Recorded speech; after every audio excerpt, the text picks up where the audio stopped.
lebih lebih orang kata lebih ni lah, lebih lebih baik.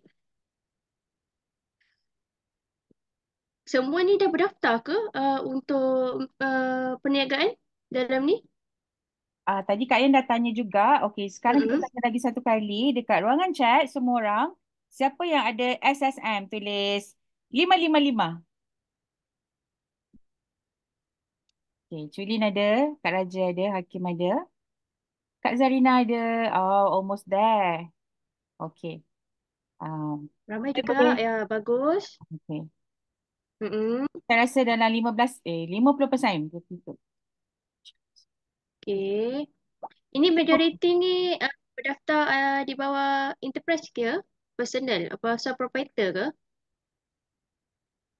Okey, siapa yang Majoriti. enterprise? 666. 666. 666. Okey, Amy Enterprise, Kak Raja Enterprise, Culin, Marina, Idayu. Okey. Perlu ke kalian Majoriti. tanya PLT pula, Zati? PLT tak ada ke juga yang dah ada PLT? Siapa dah ada PLT? PLT, siapa ada PLT atau LLP? Boleh juga kita share kan siapa Ya. kita boleh tahulah siapa yang ada PLT, yang siapa ada Sdn Bhd. So kita Ya. boleh share sikit kat sini. Okey, Sendirian Berhad, 777. Yang ada Sendirian Berhad, 777. 777. Mazinah kan? Betul. Okey. Wow, Mazna Sus ni. Ah, okey, Pro Center Sendirian Berhad. Alright. Okey. Hmm. Okay. Jadi alhamdulillah kepada yang dah berdaftar SSM sebagai perniagaan yang legal dari segi regulationnya, alhamdulillah, tahniah, anda hebat. Jadi kepada anda yang masih belum berdaftar di bawah Suruhanjaya Syarikat Malaysia, dia salah satu agensi di bawah KPDN NHEP, anda perlu berdaftar ya.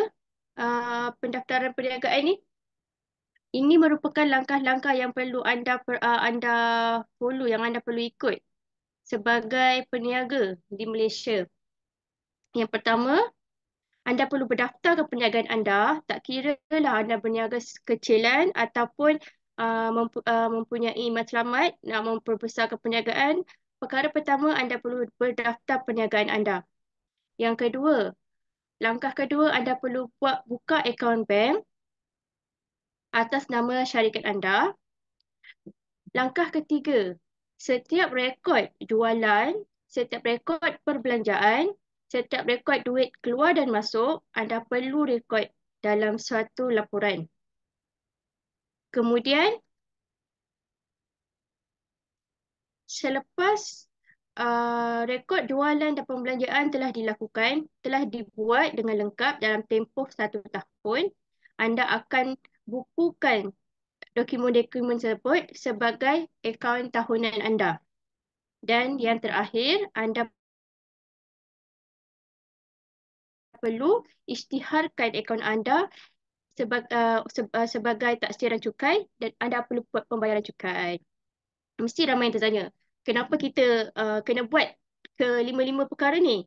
Okey, kelima-lima perkara ni adalah termaktub dalam Akta Perniagaan di Malaysia. 5 langkah ini adalah penting kerana apabila anda sebagai seorang peniaga yang ingin grow, ingin membuat sesuatu pinjaman dengan pihak bank, anda ingin membuat sesuatu pinjaman juga, pinjaman beli rumah, anda kata contohlah, sebagai contoh, buat pembelian pinjaman loan untuk beli rumah, pihak-pihak bank, institusi kewangan, dia akan perlu melihat anda punya prestasi kewangan syarikat anda. Apa kelebihan kita nak isytiharkan cukai ni? Okey, inilah antara-antaranya. Kita dapatkan mudah untuk nak dapatkan bantuan kerajaan, kita boleh kembangkan lagi perniagaan kita mudah untuk dapatkan pinjaman. Okey. Kepada yang masih lagi di ambang-ambang yang masih belum berdaftar lagi syarikat perniagaannya, sama ada uh, pendaftaran syarikat enterprise, PLT atau senam berhad. Sebab di Malaysia sebenarnya kita ada paling minimum ada tiga jenis bentuk pendaftaran company yang kita boleh pilih. Saya rangkumkan kat sini dan anda boleh lihat perbezaan ketiga-tiga jenis perniagaan. Okey. Yang pertama kalau kita tengok dekat sini, enterprise. Setiap perniagaan ni dia di bawah akta dan undang-undang yang berbeza ya. Enterprise di bawah Akta Perniagaan 1965. Kalau kita berdaftar PLT pula, dia di bawah Akta Perkongsian Liability Terhad 2012 dan untuk senam berhad pula di bawah Akta Syarikat 2016. Okey, kepada yang masih tertanya berapa orang ahli yang kena berdaftar di setiap perniagaan ni. Okey, untuk enterprise dia adalah seorang sahaja. Kebiasaannya enterprise ni akan digunakan oleh owner perniagaan seorang sahaja. Kalau PLT biasanya partnership lah, minimum dua orang. Lebih pun tak ada masalah. Senjam berhad pun sama. Okey. Untuk tadbir urus pengurusan, kalau untuk enterprise ni yang menguruskan adalah pemilik perniagaan dan pengurus yang dilantik.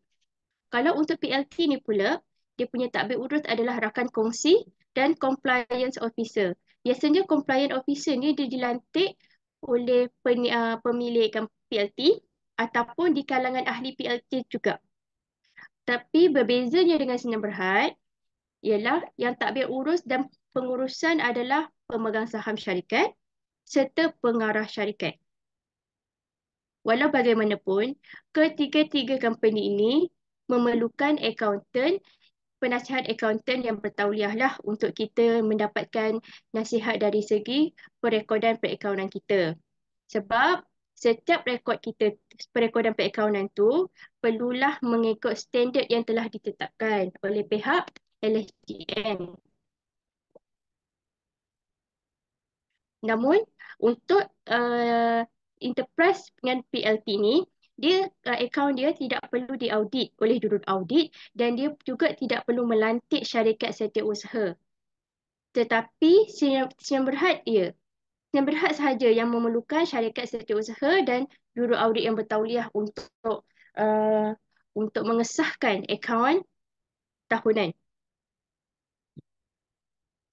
Dari segi kos pendaftaran pula untuk enterprise dengan PLT, kos dia tak terlalu tinggi lah, rendah saja sebab kos pendaftaran untuk enterprise kita cuma hanya untuk pendaftaran renew perniagaan.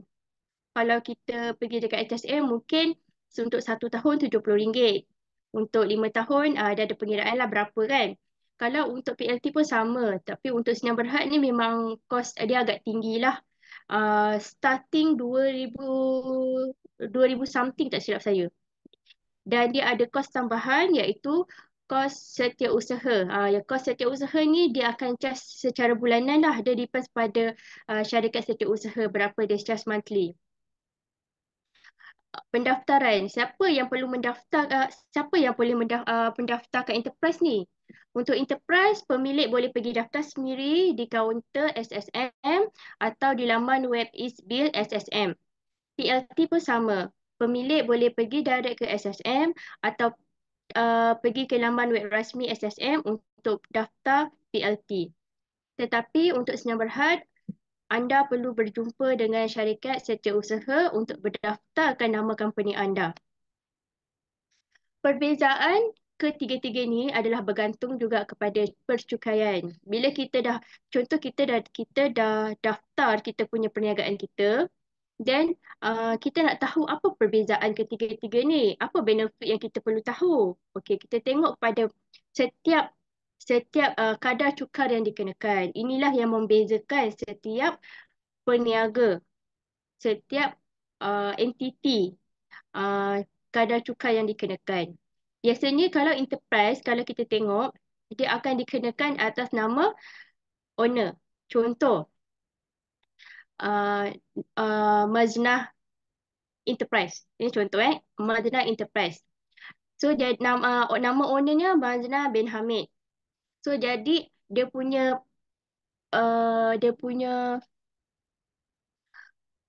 tafsiran cukai ni akan dikenakan di bawah Maznah bin Hamid, binti Hamid. Kiranya percukaian ni akan dikenakan atas nama perseorangan. Tetapi beza dengan PLT dan Senam Berhad sebab dia akan dikenakan berdasarkan kadar cukai SME, iaitu perniagaan. So kadar cukainya lebih rendah. Jadi kadar pembayaran cukai pun lebih rendah lah.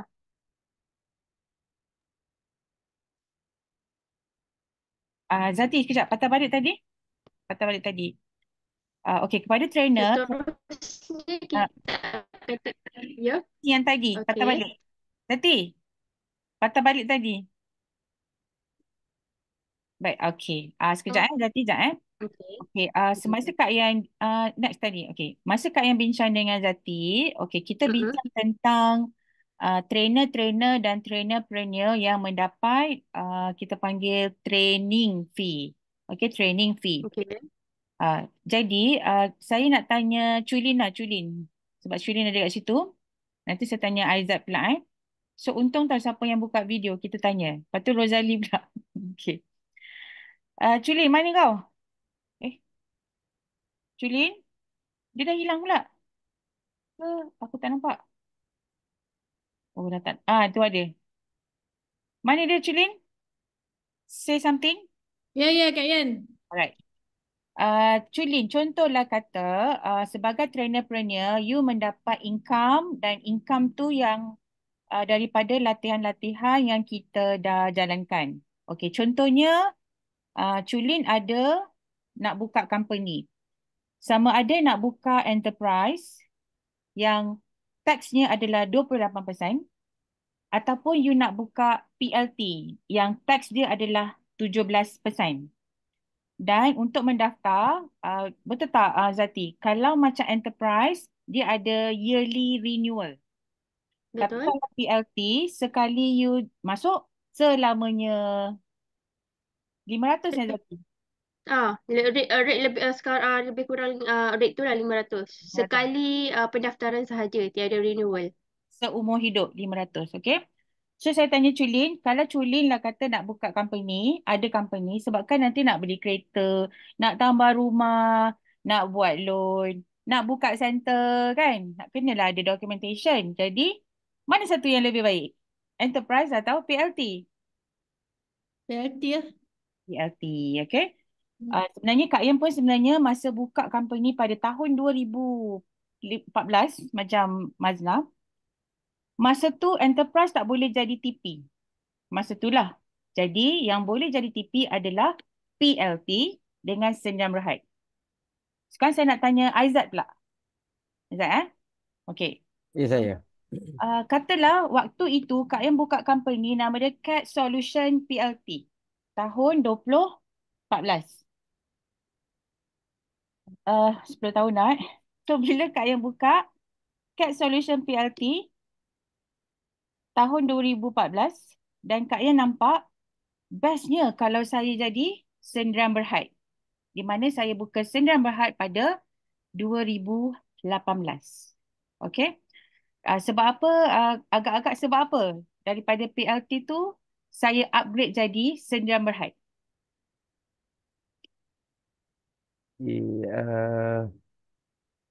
Sebabnya uh, adanya pergerakan setiausaha syarikat. So jadi meringankan beban tugas. Tugas Okey, Ah, lain. ah. Lain-lain, siapa lagi yang buka buka ni? Puan Latifah. Orang terror. Kenapa agak-agak Puan Latifah rasa pada 2014 saya ada PLT dah. Tapi saya naik kepada Sdn Bhd. YB Cukai. Unmute, unmute. Lebih cukai mesti terror punya jawab ni. Terror. Siapakah Okey. aku untuk bertanya kepadanya? Sebab income kita tu apa tu, dia sudah mencapai kepada income kita tu, cukai kita tu, kalau pendapatan kita, saya baru nak buka ni apa ni tax rate tu nak tengok kan. Ada satu banjaran tau pendapatan kita tu. Kalau enterprise kita akan kena 28%. Tetapi bila kita tukar kepada Sdn Bhd, kita akan dikenakan cukai sebanyak 17%. Sebab itu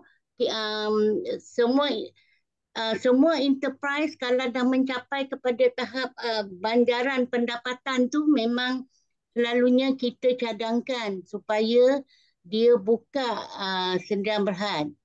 Puan, sekejap, Selalunya Puan, sorry. Saya bukan naik daripada enterprise ke Sdn Bhd. Saya naik dari PLT naik Sdn Bhd. sebab PLT ni dia dengan Sdn Bhd dia ada perbezaan kan? Ya, itulah. Apa Ah.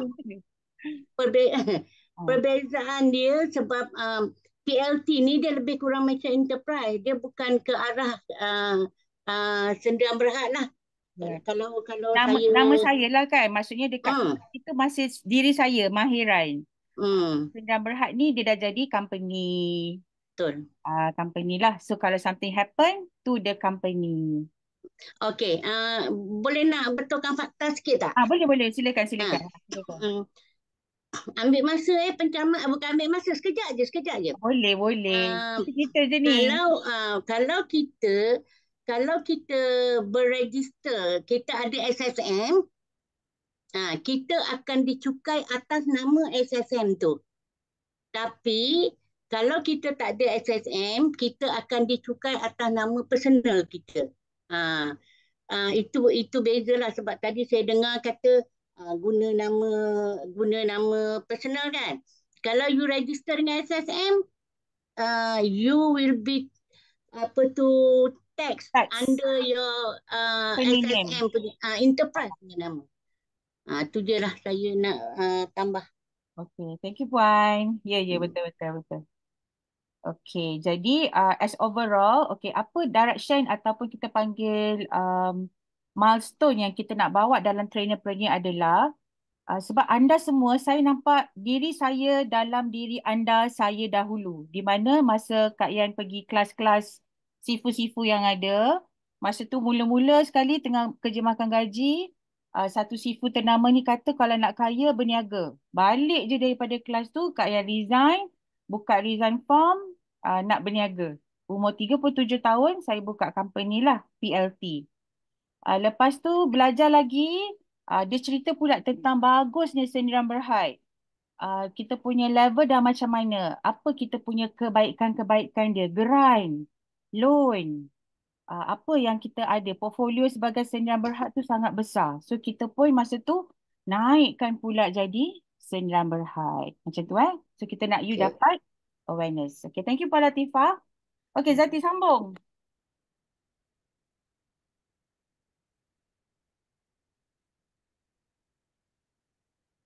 Zati? Okey, dengar. Mana hilang? Ada.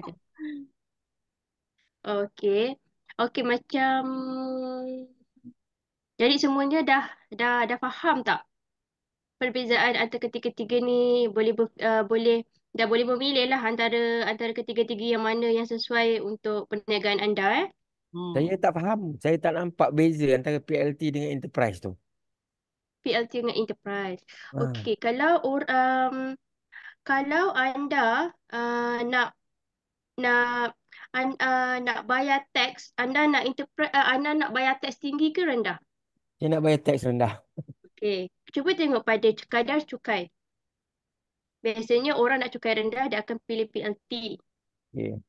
Biasanya yang ini sebab at the end, bila kita nak apa orang kata, kita nak declaration kita punya tax, kita mesti nak fikir nak bayar rendah. Rendah daripada apa yang sepatutnya. So jadi untuk cukai, kita akan tengok pada cukai PLT lebih rendah sebab kita akan follow pada SME tax rate.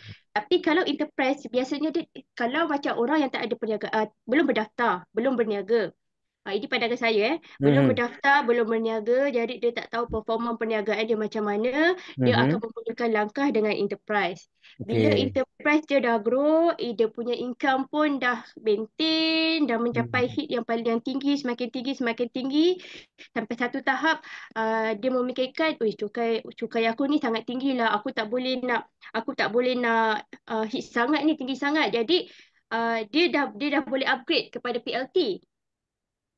Dia dah boleh upgrade kepada PLT supaya dia punya tax rate dia itu, dia memiliki relatif rate yang rendah, dan dia boleh memilih untuk tax rate personal dia uh, lagi rendah. Jadi semua proses tu berlaku di SSM lah. Itu perbezaan enterprise dengan PLT.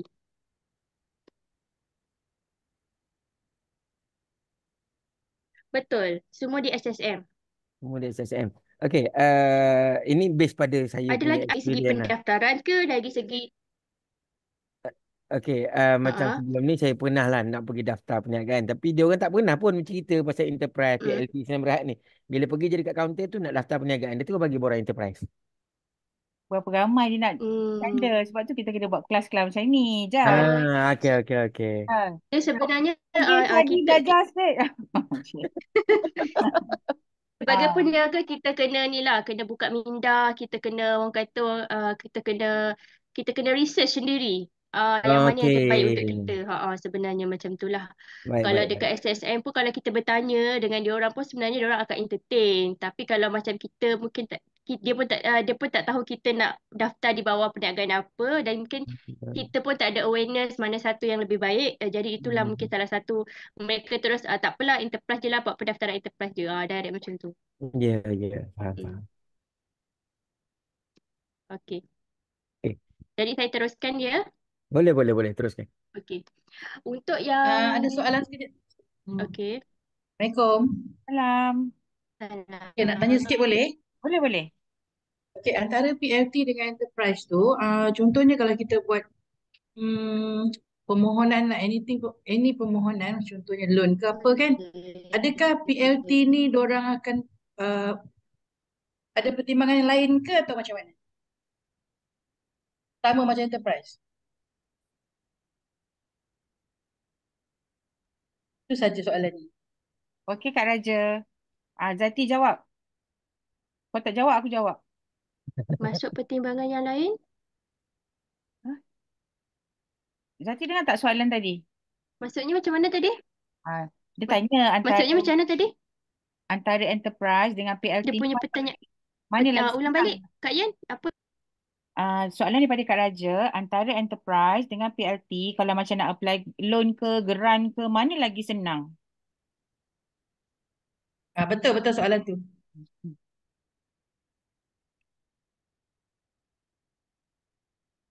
Saya kat sini tenggelam timbul. Kejap dengar, kejap tak. Ah, Zati ada? Uh-uh. Okay. Kalau Kak Yan pun kejap ada, kejap tak ada. Oh, apa? Alamak.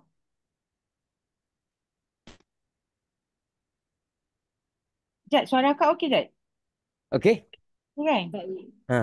Zati ni dia yang tenggelam timbul, dia cakap aku yang tenggelam timbul tu. Ya ke? Tu Marina dah jawab. Ni aku Okey. baca.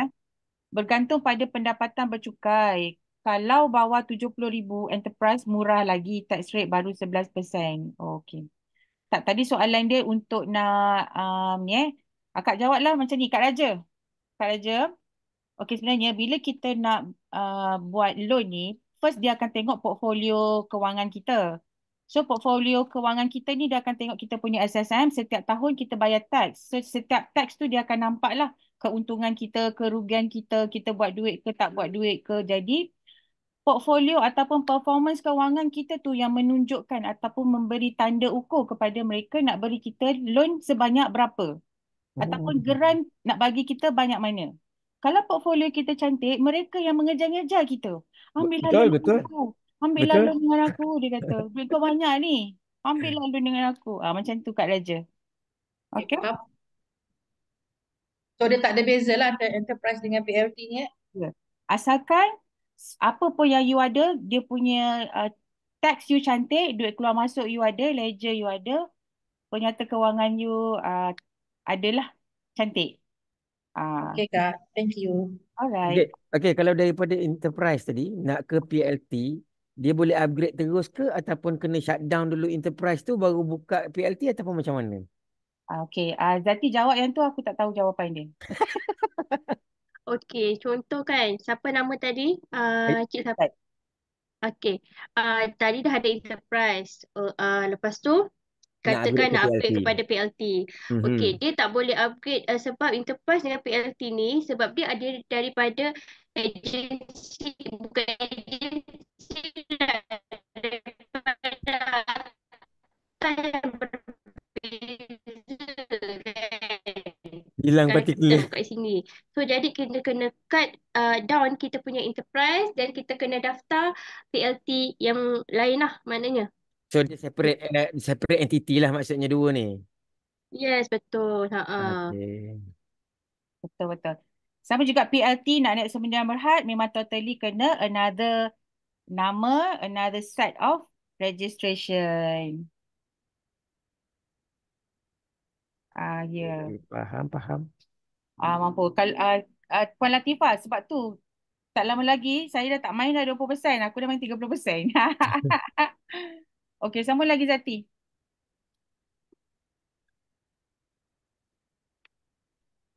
Okey, saya sambung ya. Setiap rekod dan juga selepas kita dah buat pendaftaran dengan SSM, apa lagi yang kita perlu buat persediaan selepas kita dah buat pendaftaran SSM ni? Okey, pertama kita perlu make sure, kita perlu pastikan kita punya account bank tu kita buka. Account bank atas nama perniagaan yang kita daftarkan tadi, sama ada enterprise ke, PLT ke, Sinar Berhad. Kita perlu buka account bank yang khusus untuk perniagaan kita. Kenapa nak kena buka? Okey, kat sini kita uh, kita supaya tak kira berapa besar perniagaan kita perlu ada akaun perniagaan.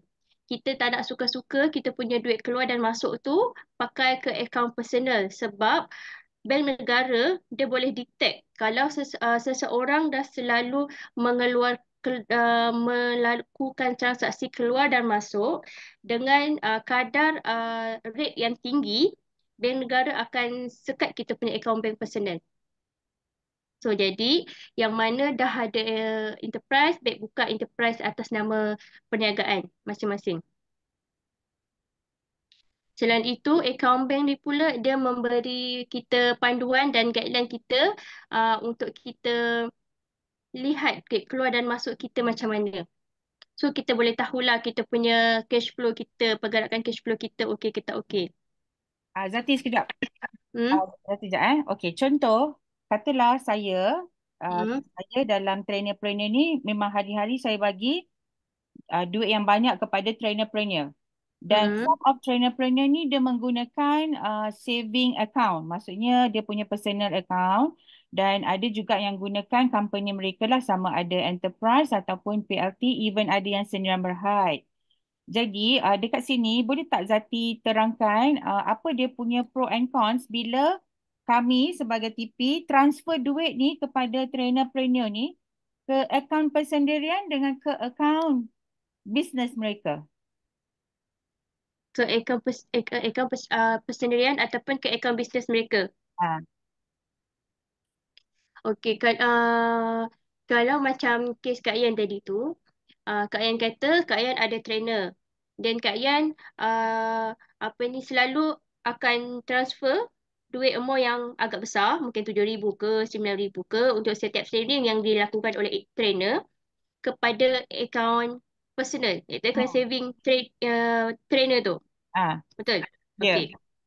Dan dalam konteks ni, adakah trainer tu yang Kak Yan bayar duit trainer tu, dia dia berdah, dia melakukan trainer tu di bawah secara personal ataupun di bawah perniagaan dia, Di bawah perniagaan kami, Leading Quantum. Leading Quantum. Ah, jadi Oh, Kak Yan akan terima invoice daripada trainerpreneur. So Mm-mm. contohnya bila dia beri invoice, ada invoice yang saya terima daripada personal. Contohnya daripada Puan Latifah. Ada isu saya personal. Contoh daripada Calvin, daripada company dia, Breakthrough Academy. Daripada dia punya PLT contoh. Dan contohnya juga ada yang bagi saya dia punya sindiran berhad. Katalah Mazna, dia child saya dari dia punya Pro Center sindiran berhad contohnya. Jadi apa dia punya impact in the future ataupun ada tak perkara yang kita buat tu dia tidak berapa tepat? Macam mana perbezaannya? Okey, Kak Yan, tadi kan Kak Yan kata Kak Yan ada terima invoice Ah, atas nama personal. Betul? ya, Okey, yang invoice atas nama personal tu maknanya mereka yang belum berdaftar dengan SSM ke? ya betul. Okey. So jadi secara tak langsung akak akan direct ke saving account dia lah yang dia dah buka invoice. Betul? Ya. Dan Okey. bila kita bagi dia duit tu bukanlah sekali sahaja. Dia akan berkali-kali. Hmm. 5,000, 3,000, 2,000, 4,000, 5,000 macam tu. Okey. Trainer fee lah maksudnya. Tapi saving. Personal. Okey, ini dah dikira sebagai transaksi dagangan. Betul tak? Bila dah berlaku secara regular. Hmm. Bukan sekali atau dua kali. Okey, sebenarnya transaksi begini kita perlu elakkan untuk pakai ke akaun amount yang besar yang dimasukkan ke akaun saving.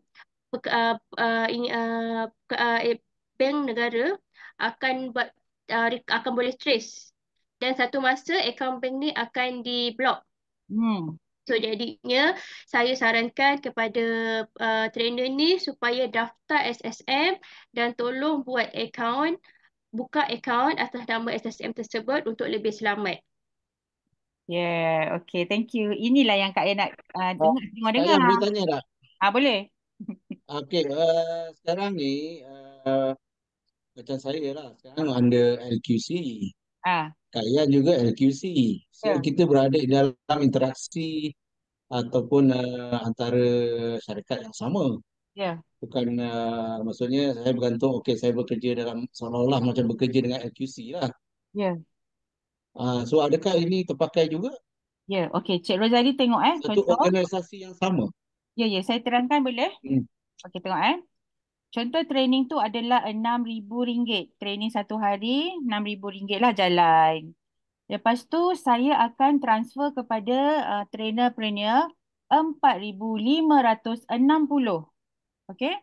Bermaksud syarikat dapat 6,000. Kalau saya kena bayar tax 28% daripada 6,000, bermaksud saya akan kerugian.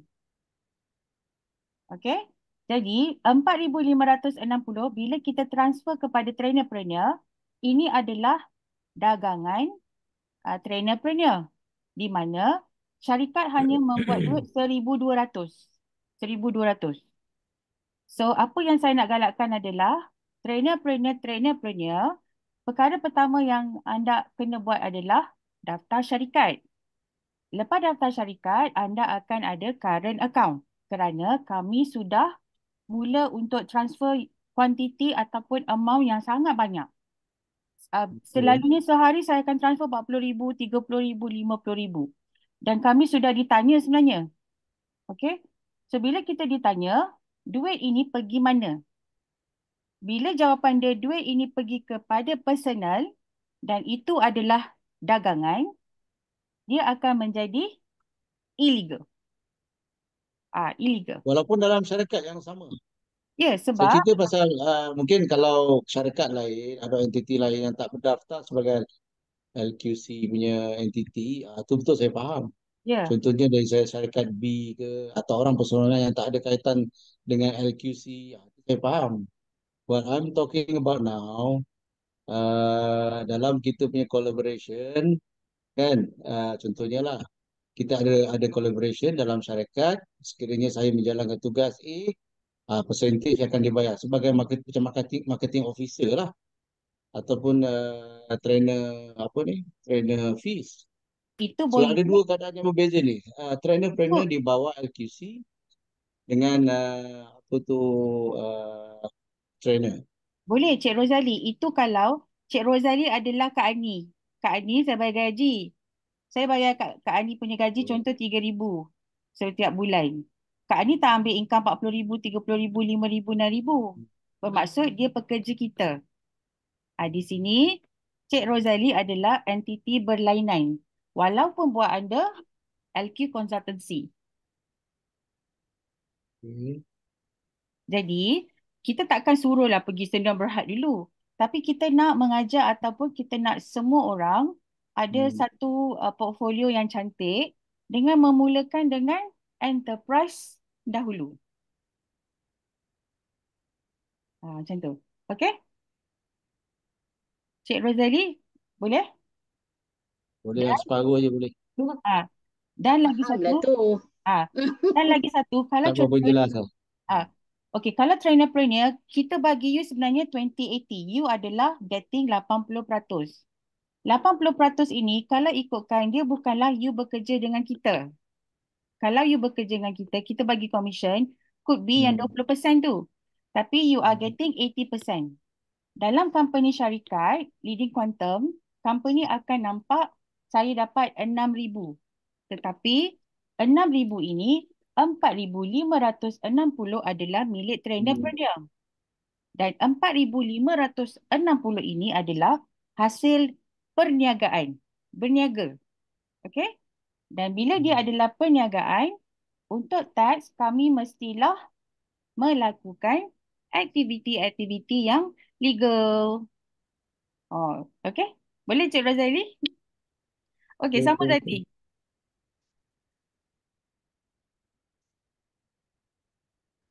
Saya teruskan Okey. Selepas akaun bank tadi kita dah buka, kita dah daftar ke atas nama perniagaan SSM kita. Kita perlu record setiap jualan dan perbelanjaan yang kita lakukan transaksinya dalam rekod khas untuk tujuan memudahkan kita buat pengisytiharan pendapatan ke LSTN. Benda ni salah satu perkara yang wajib buat setahun sekali supaya kita dapat isytiharkan pendapatan tahunan kita. Ada akaun semasa, senanglah nak buat laporan. Kalau tak ada akaun, macam mana kita nak tahu keuangan kita? Betul tak? Selain itu, kalau kita dah ada akaun semasa ni, kita tidak akan mudahlah untuk sesuka hati nak ambil akaun perniagaan kita. Sebab bila duit dalam akaun perniagaan kita, itu adalah akaun company. So, kita tak boleh sesuka hati untuk nak rompak perniagaan kita. Kita dah ada banyak transaksi dekat akaun bank, maksudnya dalam perniagaan kita mostly dah ada rekod dalam akaun bank. Bank pun senang nak bagi pinjaman sebab dia akan trace kita punya performance berdasarkan bank statement selain daripada SSM.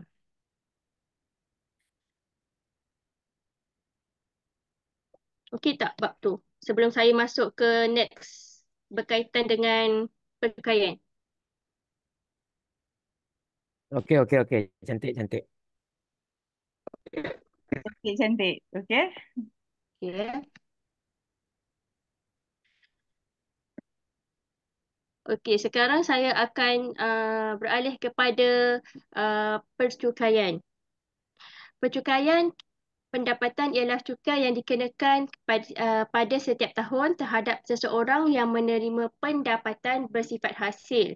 Kat sini kita boleh tengok contoh. Keuntungan daripada sesuatu perniagaan, kaedah atau diskaun, sewa, royalti atau premium, pencen, annuity atau bayaran berkala lain. Yang terakhir, keuntungan yang tidak termasuk dalam mana-mana butiran di atas. So mungkin dalam kelas ni mungkin ada yang A, B dan C kot yang terpakai. C, D, E dan F mungkin tak terpakai lah. Ini mungkin orang-orang yang berkaitan lah. Cukai Akta Pendapatan 1967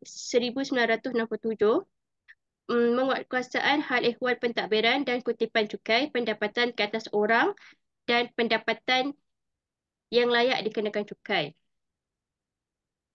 Lembaga Hasil Dalam Negeri Malaysia, iaitu HASIS, pula merupakan sebuah agensi di bawah Kementerian Kewangan yang bertanggungjawab memungut dan mentadbir cukai langsung negara. Cukai pendapatan dikenakan terhadap setiap individu bagi pendapatan yang terakruk atau terbit di Malaysia atau diterima di Malaysia dari luar Malaysia bagi setiap tahun taksiran. Melebihi nilai ambang yang ditetapkan yang boleh dikenakan cukai perlu mendaftarkan fail percukaian mereka. Skop pengenaan cukai seseorang individu adalah bergantung kepada taraf mastautin. Individu bermastautin dikenakan cukai mengikut kadar cukai berskala serta layak menuntut potongan menurut Seksyen 45A Akta Cukai Pendapatan sehingga Seksyen 49 Akta Cukai Pendapatan. Manakala individu bukan bermastautin dikenakan cukai pada kadar tetap 30% dan tidak layak menikmati sebarang potongan. Zati, kejap. Kejap, Okey, contoh, akan bagi satu situasi. Contoh kata, kalau kita bekerja, kita dapat gaji. Contoh, Okey, kita ambil contoh, dua contoh kat sini, Contoh saya ada Kak Ani. Kak Ani bekerja dengan kami, dia ambil gaji. Okey. Kemudian saya ada Aizat. Aizat buat latihan under Leading Quantum. Dia dapat duit hasil berniaga lah. Dia melatih, dia dapat duit. Okey. Trainer lah. Trainer lah. Okay. Jadi, Kak Ani, dia dapat gaji, katalah gaji basic dia 3,000 campur dia punya gedebak-gedebuk commission pula. Allowance apa semua katalah 4,000. So, dia akan declare 4 kali 12, 48,000 bermaksud dia kena bayar cukai lah. Contoh kan. Kak Ani kena bayar, uh, Kak Ani bayar cukai persendirian kerana ambil gaji. Kan? Okey. Betul? Pendapatan Contohnya pengajian. Aizat dia buat dengan Leading Quantum, dia buat training tu, dia dapat income sebagai business. Pada Betul. masa yang sama, Aizat dia bekerja dengan TP lain dan dia ada gaji. Gaji Aizat pun sebulan 4,000. Jadi di sini Aizat dia perlu bayar dua jenis cukai. Cukai pertama adalah cukai persendirian di mana dia mendapat gaji daripada TP yang dia bekerja. Dan yang kedua adalah cukai di bawah perniagaan lah. Dia ada perniagaan di mana dia mendapat duit tu untuk dia membuat perniagaan latihan dengan TP-TP yang ramai.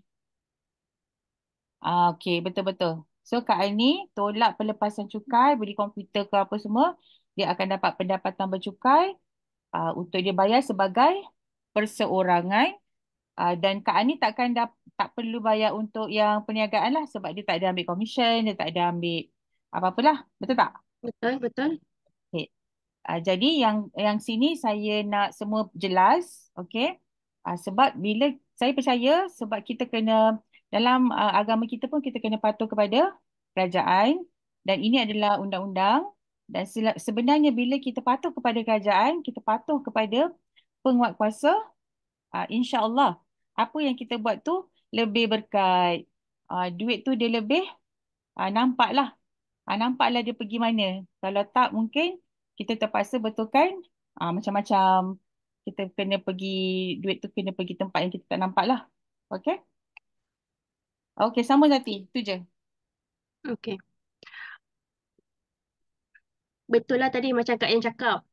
Bila Kak Yan cakap ni, kita tengok bila dikenakan cukai ni. Macam Kak Yan cakap tadi, kalau situasi Kak An ni, kita akan panggil pendapatan penggajian. Di mana-mana pekerja di Malaysia yang makan gaji, yang pendapatan penggajian tahunannya melebihi 34,000 dan mereka mempunyai potongan bulanan layak dikenakan cukai.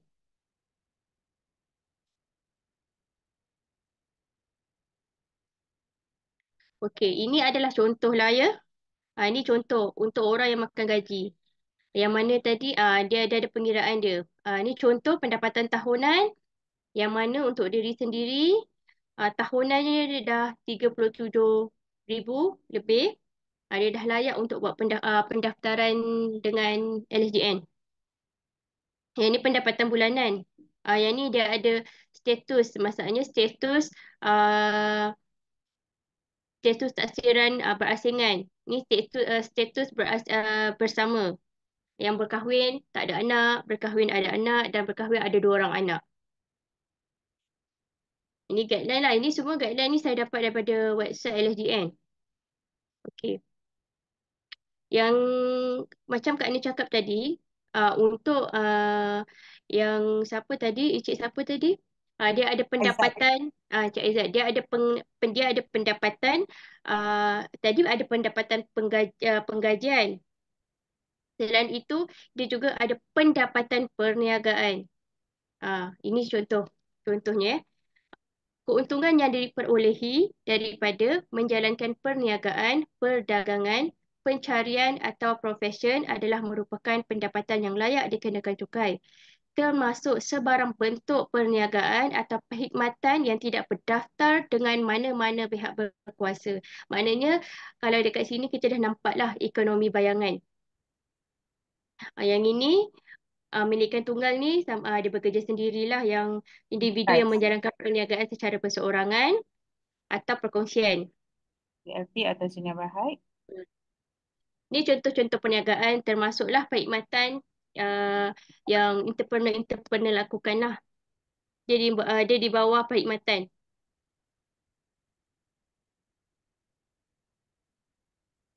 Patutnya dah kena buat pendaftaran perniagaan lah kalau macam encik tadi tu. Okey, yang ini bagaimana kita nak laporkan kita punya teks tu? Okey, sistem taksiran sendiri adalah konsep bayar, taksir sendiri dan fail. Inilah sistem taksir sendiri. Taksiran sendiri bermaksud pembayar cukai dikehendaki oleh undang-undang untuk menentukan pendapatan yang dikenakan cukai, mengira cukai pendapatan yang dikenakan dan menghantar borang cukai pendapatan serta membuat bayaran cukai bagi tahun taksiran berkenaan. Tiada notis taksiran akan dikeluarkan di bawah sistem ini. Bagi cukai pendapatan yang dihantar oleh pembayar cukai merupakan notis taksiran. Maknanya, E-file kan? E-file. ya, Ini yang kita panggil e-file. E. e-filing, betul. Sekarang dah panggil MyTax. MyTax, okay. Ah, MyTax. Sekarang dah panggil MyTax. So jadinya mana-mana peniaga yang dia rasa dia berniaga dan dah ada SSM, tetapi dia belum pernah lagi buat pentafsiran cukai, dia tidak boleh menganggap bahawa LSDN akan keluarkan notis berapa dia kena bayar. Tetapi kita sebagai peniaga yang bertanggungjawab untuk merekodkan dan mengisytiharkan kita punya pendapatan dan berapa pengiraan teks kita yang perlu bayar. So, Zati, kalau diorang belum buat benda ni, diorang kena pergi mana? MyTax? Okey, kalau yang mana belum pernah buat, dia perlu buat pendaftaran dulu di My Tax Hasil. Pergi kat portal rasmi LSDN. Sekejap Bawah ujung ni saya ada sharekan juga. Sekejap. Okay. Ni. Yang ni, portal rasmi. Boleh pergi dekat sini.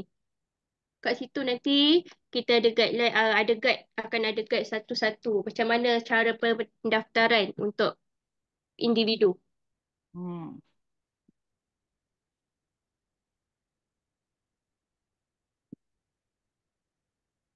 Okay, faham?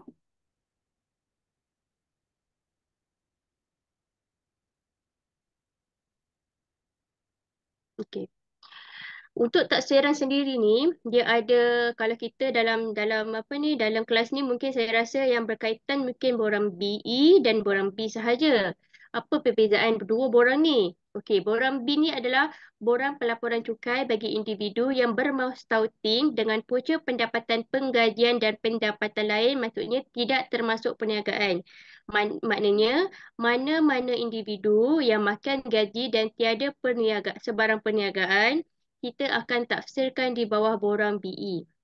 Manakala borang B pula, borang pelaporan cukai bagi individu yang bermastautin dan mempunyai pendapatan perniagaan, penggajian dan apa-apa pendapatan lain. Kita akan tafsir di bawah borang B. Contoh macam kes Kak Ani tadi, dia bekerja di bawah Leading Quantum. Dia hanya ambil gaji sahaja dan dia tidak ambil apa-apa komisen sebagai trainer. So jadi Kak Ani tadi perlulah dia laporkan taksiran cukai dia di bawah borang BE. Manakala Cik Aizat tadi tu dia ada dua pendapatan, pendapatan perniagaan, pendapatan penggajian, dia perlulah tafsir di bawah borang B. Borang M ni rasanya tak ada kaitan sebab borang M ni borang pelaporan cukai bagi individu bukan bermastautin. Maknanya ni orang bukan warga negara lah. Tapi dalam ni semua warga negara kan. Bagaimana kita nak laporkan? Okey, yang ni cukai mutamat ni ada tak dalam ni yang pernah buat potongan cukai bulanan? Kak Im pernah buat tak? Kak Yan, Zaki dah kirakan tapi akak malas nak bayar bulan-bulan. Aku bayar gedebuk sekali. Okey, yang kalau cukai mutamat, pembayaran cukai yang mempunyai pendapatan atau potongan cukai bulanan boleh memilih untuk tidak dia boleh pilih untuk tidak mengemukakan borang penyata cukai pendapatan kepada LHDN. Jika pemilihan telah dibuat, dia tidak boleh mengemukakan borang nyata cukai pendapatan, maka PCB yang telah dipotong oleh majikan adalah dianggap sebagai cukai mutamat. Maknanya mana-mana pekerja, contoh Kak Yan ada pekerja.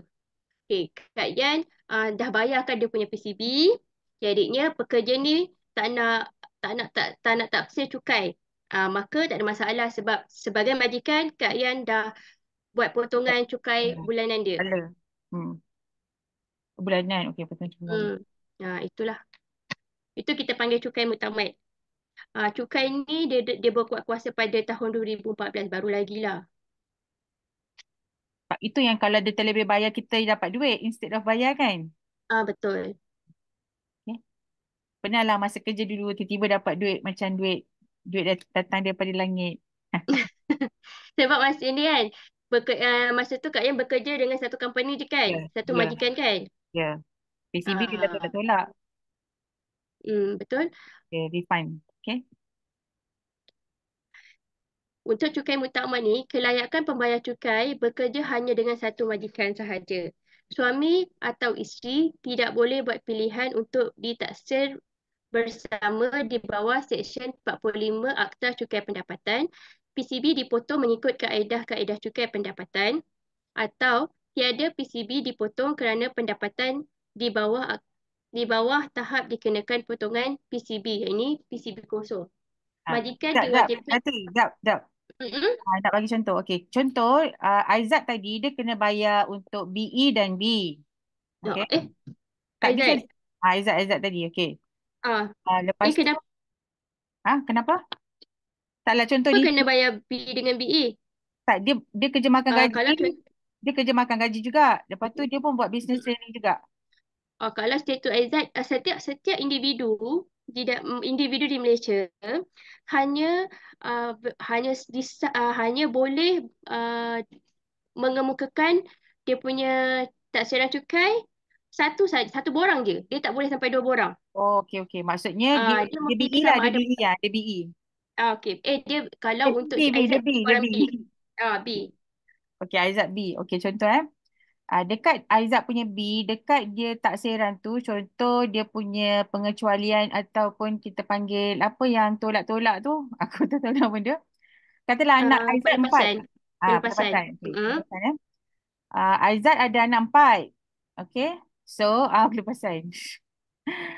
Aizat ada anak 4. Jadi pelepasan satu anak berapa ibu? Sekejap kita boleh tengok. Saya pun ada yang ni. Ini contoh pelepasan cukai. Anak. Nampak? Anak berapa? Satu anak? Anak 2,000. Okey. Hmm. So, anak Aizat 4. Aizat, kau anak kau berapa? Betul lah 4. Betul lah, ya Allah. Tepat sekali. Okey. So, bila dia buat taksiran diri dia, dia dah buat pelepasan anak dia 4. Lepas tu bini dia masa nak buat pelepasan kat bini dia, dah tak boleh lah kan?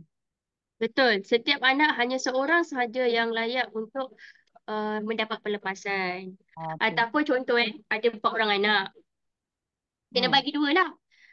2 Aizat dekat 2, husband, bini 2 2. lagi dekat wife. Macam tu. Okey, okey, okey. Sebab apa tahu? Tapi tak tahu yang lain kena macam ni ke tak?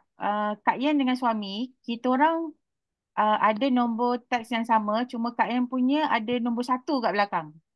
Ah, macam tu kan? Betul. Sebab status husband and wife kan. Jadi Ah, perbezaan dia satu je lah nombor teks dia. jadi Kak Yan, nyampuk boleh nyampuk. boleh boleh. Tahu tak apa nombor 1 tu apa maksud dia? Apa maksud dia? Aku satu orang di hatimu. Nombor 1 tu bermakna isteri nombor 1. Ya, ya Allah, nasib baik laki aku ada satu dekat belakang. Kalau ada orang yang nombor belakang dia 2, tak payahlah balik tanya suami dia gaduh-gaduh, tak payahlah. Itu rahsia Oh, dia. ya Allah, Tu baru je. tahu rahsia ni. Jack, kau ada berapa bini? Tadi aku tanya anak. Satu je, satu je. Satu nasib baik. Siapa gaji tinggi? Income siapa tinggi? Sorry lah Izzati, bab sukan ni saya memang gatal sikit nak menyampuk je. Itulah saya saja je. Saya tak panggil YB dulu. Kita simpan dulu. Kita simpan YB ni. Kasih dia taring keluar masa macam ni. Okey, income siapa tinggi dia lah ambil semua anak untuk pelepasan. Betul-betul. Okey, sambung Zati. Mana dia? Anak Dah. berulang. Dengar. Ya, dengar. Sekejap, kita dah terlepas sebenarnya belum sampai sini lagi. Okey, okey. Okey, Lojo. sekejap. Lojo. Lojo Ijat nak bini 2 tau. Tak apa, tak apa. Okey, yang ini nak tahu tak? Ke sekadar baca saja nanti? Nak tahu. Okey, semua pendapatan penggajian yang diterima bagi tempoh tertentu dalam tahun semasa termasuk apa-apa pendapatan tahunan ke belakang yang dikenakan cukai dalam tempoh ianya diterima sebagaimana yang diperuntukkan di bawah subsection 25(1) Akta Cukai Pendapatan. Contohnya, gaji, upah, tips, allowance, commission, kerja lebih masa, apa-apa jenis bonus, apa-apa jenis insentif, cukai yang ditanggung oleh majikan, yuran pengarah, apa-apa ganjaran termasuk bayaran tertunda di atas perberhentian penggajian yang tidak dapat dikecualikan di bawah mana-mana peruntukan akta. Gaji cuti yang diterima sebagai pendahuluan atas kes pemberhentian. Yang ini semua ni perlu dikenakan cukai. Okey, Kak Yan nak tambah sikit kepada semualah. Sebenarnya Kak Yan pun ada nak cakap lah sebab benda ni dia kesan dia adalah semasa kita bayar cukai. Okey, berbalik kepada Cik Rozali tadilah isu dia. Bila kami membuat aktiviti memberi ataupun berkongsi rezeki dengan 20-80, 80% tu adalah nilai yang kita bayar kepada trainer-trainer. Dan bila dia adalah nilai yang kita bayar, nilai tersebut tidak termasuk dalam cukai muktamad kami. Di situ akan ada isu apabila pihak yang menerima cukai ataupun hasil, dia boleh periksa. Siapa yang kita bagi duit ni? Kenapa si Ijat ni banyak sangat duit dia? Kenapa banyak sangat saya transfer Latifah ni? Kenapa Ayu banyak duit sangat ni daripada LQ kan? Kenapa Cik Lee? Cik Lee dia terima training fee. Itu pun adalah dia punya apa kita panggil tadi? Kerja lah. Ataupun gaji ataupun upah. Upah ataupun tip. So dekat sini kita nak transparent. Untuk kita transparent, sebelum kita pergi jauh lagi sampai tahap yang kita pun tak boleh nak jawab ataupun kita tak boleh nak betulkan lagi. Jadi sekaranglah masanya untuk kita nak buka minda anda, nampak apa yang kita kongsikan malam ni dan buat tindakan yang betul. Okey? Sambung, Zati.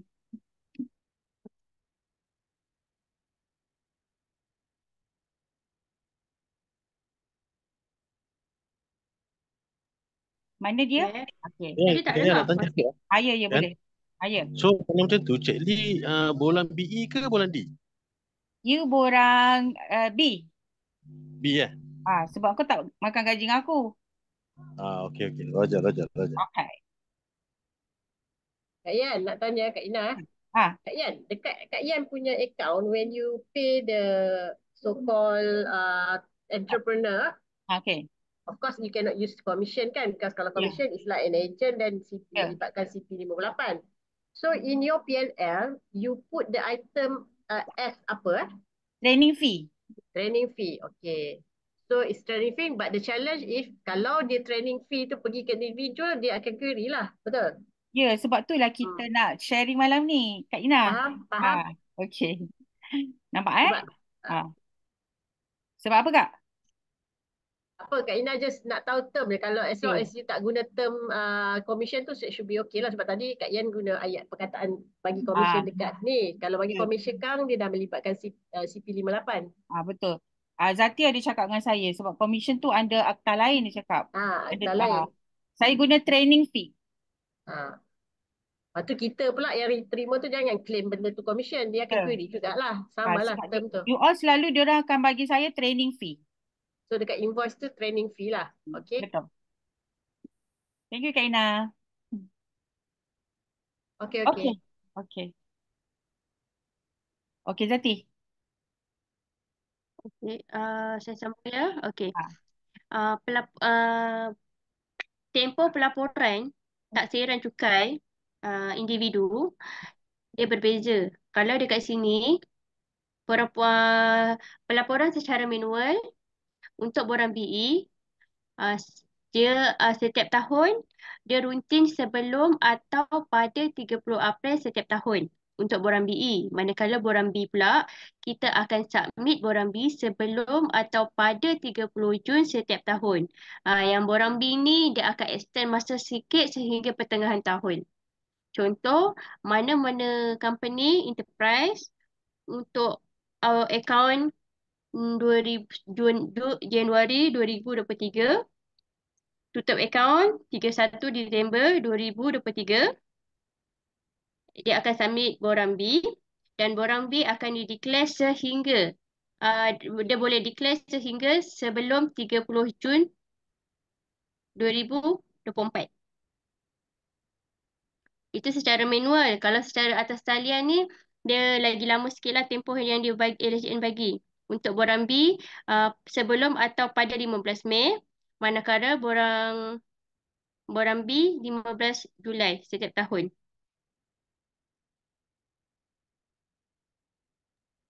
Okay.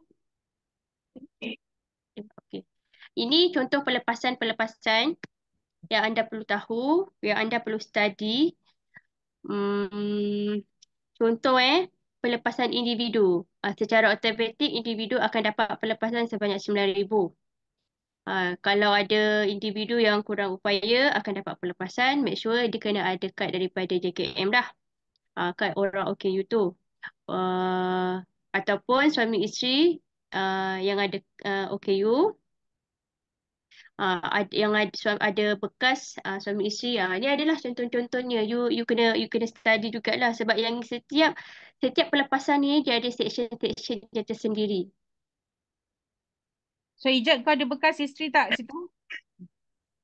Tak ada Kak Yan, tak ada. Alhamdulillah, syukur. Dah lah nombor 1.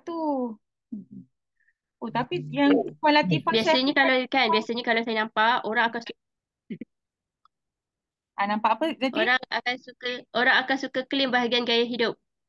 Ya. Perubatan dan peralatan. Biasanya dekat sini kena berhati-hatilah.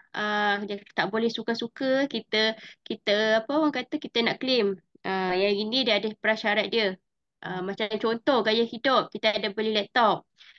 Dia valid pembelian laptop 2 tahun sekali sahaja kita boleh claim. Tak boleh claim tiap-tiap tahun. Cok nak cerita. Kalau kita Zati jap. Saya adalah salah seorang yang pernah disoal selidik oleh HRD pula. Oleh hasil, tapi masa tu masih bekerja lah, belum berniaga lagi. Sebab masa tu saya declare beli laptop tu macam setiap tahun aku declare. Lepas tu kena. Jadi masa tu saya kena tunjukkan benda-benda tu lah, insurans apa semua lah, laptop. Waktu itulah. Tapi under Mm-mm. penggajian, under BE. Jadi harap-haraplah kita semua tidak ada terkena untuk apa nama benda tu terma dia, spot check tu. Apa nama dia? Audit luar oleh Audit LHN. luar. Okey, audit luar. Kalau Hmm. macam kes macam tu dia ada penalti ke? Weh, Kebiasaannya. Berdasarkan pengalaman Kak Yan macam mana? masa akak dapat tunjuk bukti. Jadi kes tu selesai. Tapi sebenarnya nak cakap pelan-pelan ni, Puan Latifah, masa tu Kak Yan jumpa Kak Yan punya college mate tu lah, Kak Wani tu. Settle.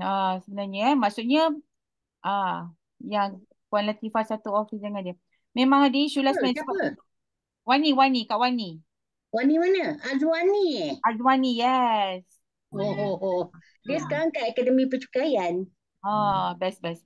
Jadi sebab itulah kita kena sentiasa dalam berjaga-jaga. Lagi satu cerita nak cerita. Saya ada kawan, masa tu kita orang masuk kelas Sifu lah. Dia memang peniaga yang terkenal. Semua orang pun ramailah kenal dia. Dia kena audit sampai rumah dia, lembaga datang, lemari semua dia selak, setiap lapisan baju tu dia selak-selak. Semua dia bongkar.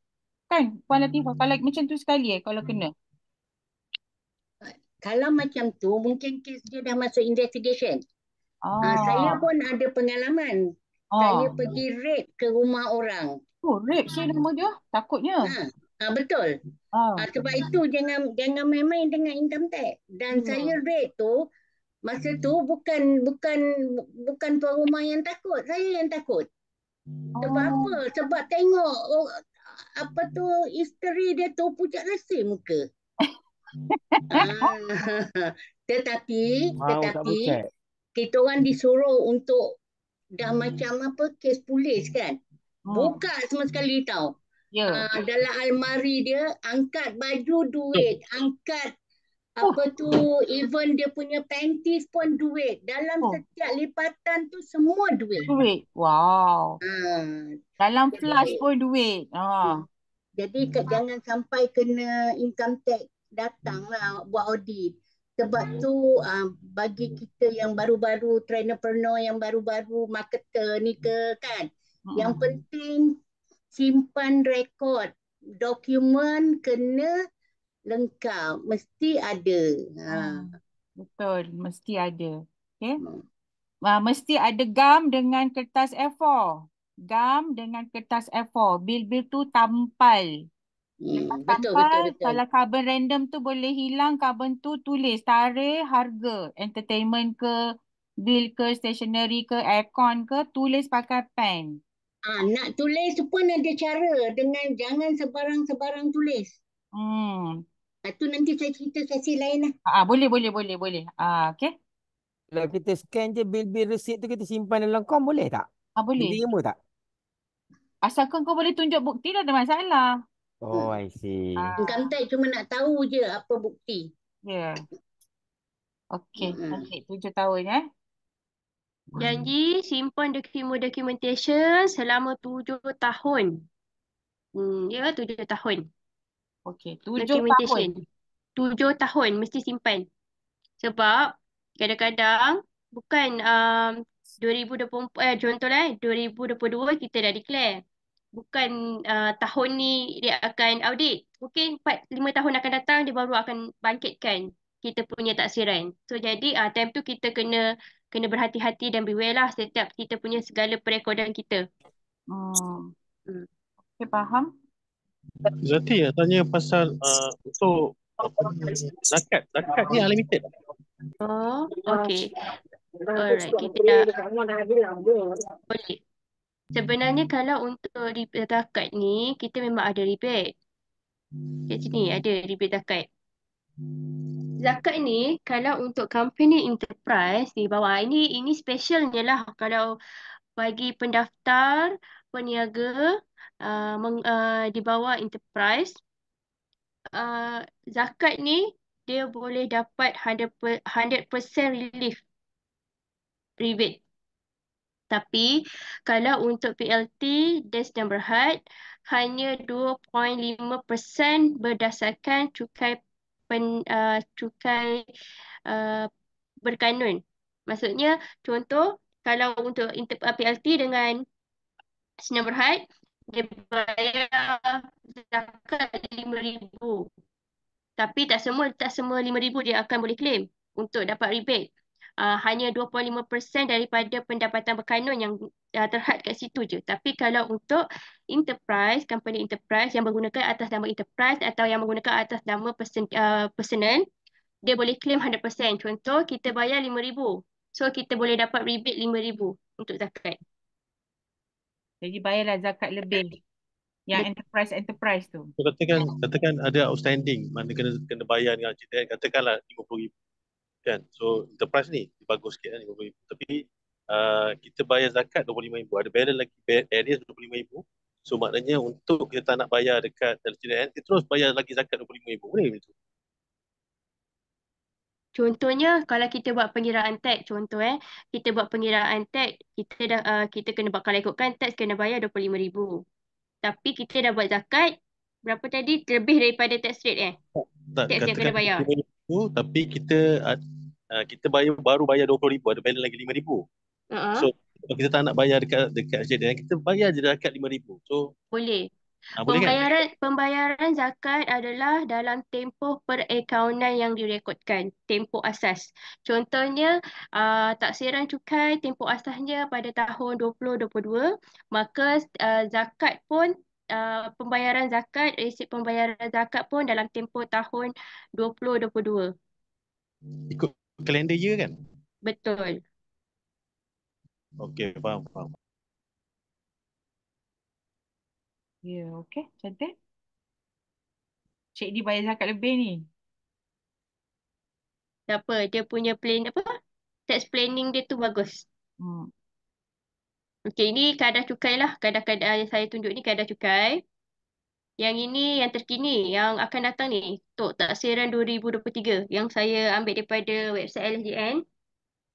Mungkin dah boleh plan lah. Janganlah laju sangat. Sekejap. Untuk 100,000 pendapatannya akan kena kadar 19%. Ni tak kisah enterprise PLT dengan Sinar Berhad ke? Bukan. Yang ini hanya kadar cukai untuk untuk enterprise sahaja. Yang untuk ni saya tak adalah. Saya tak ada share macam ni. Tak adalah banyak tengok macam Ayu. Kau dah kata kau dah dapat 1,000. Baru 3,000. 3,007. Celah gigi je Ayu tu. Ni untuk enterprise Betul, enterprise.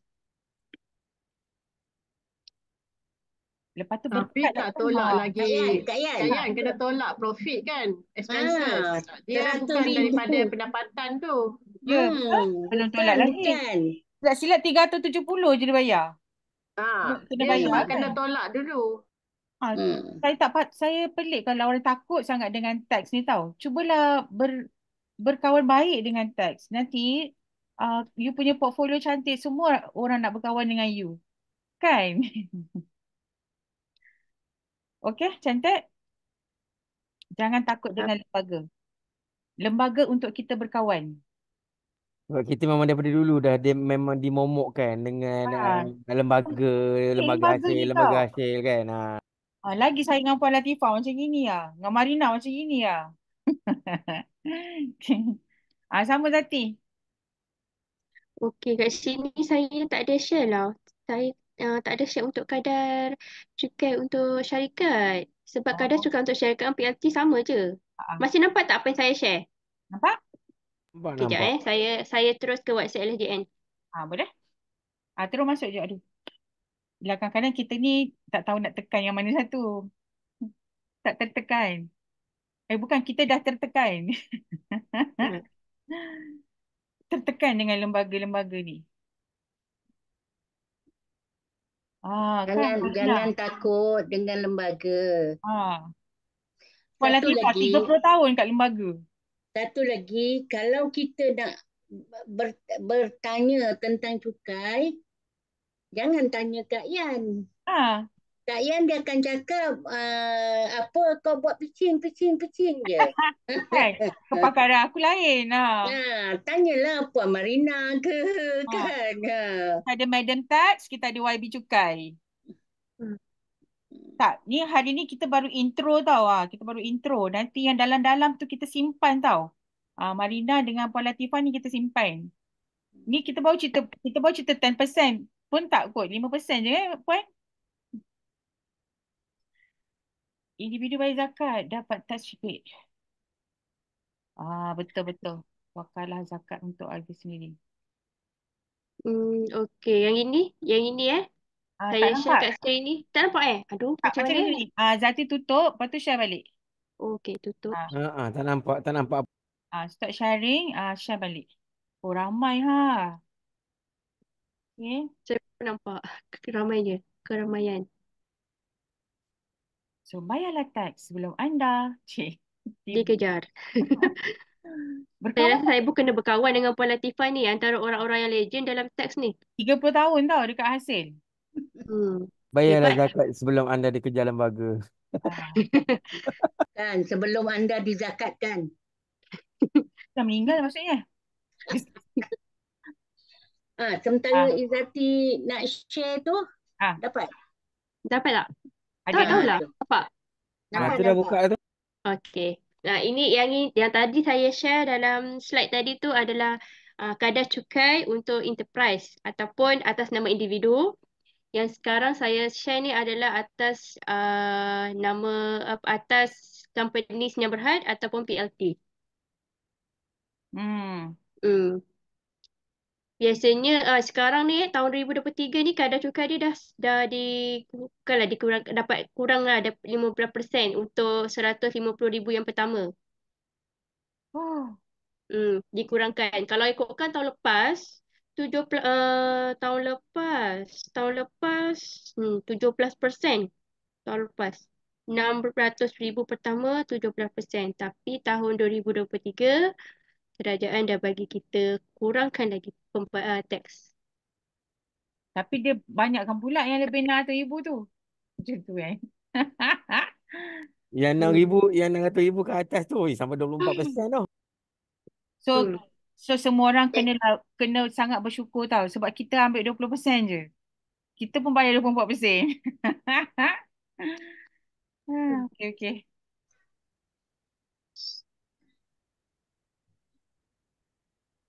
Tu je ke dah? Itu je lah untuk kadar cukai. Kadar cukai itu sajalah yang saya share untuk company. Okay, Puan Latifah ada nak sharing tadi. Puan, apa Puan? Puan Latifah? Saya nak sharing yang pasal Cik Lee cakap yang zakat tu. Cik Lee, sebab tu kita kena belajar macam mana cara nak kira cukai. Zakat ni, saya suka bagi istilah dia macam sponge. Sponge kita basuh baju tu kan. Dia absorb semua cukai-cukai. Tetapi kalau kita bayar zakat tu terlebih, kita cukai 10,000, kita bayar zakat 12,000. 2,000 tu tak boleh bawa ke tahun hadapan. Dia burn. Tak apa. Itu kita free. Itu free sabilillah. Tu kalau macam tu tak apalah. Tapi kita bagi tahu. So sebab itu kena ada ilmu macam mana nak mengira cukai. Itu je.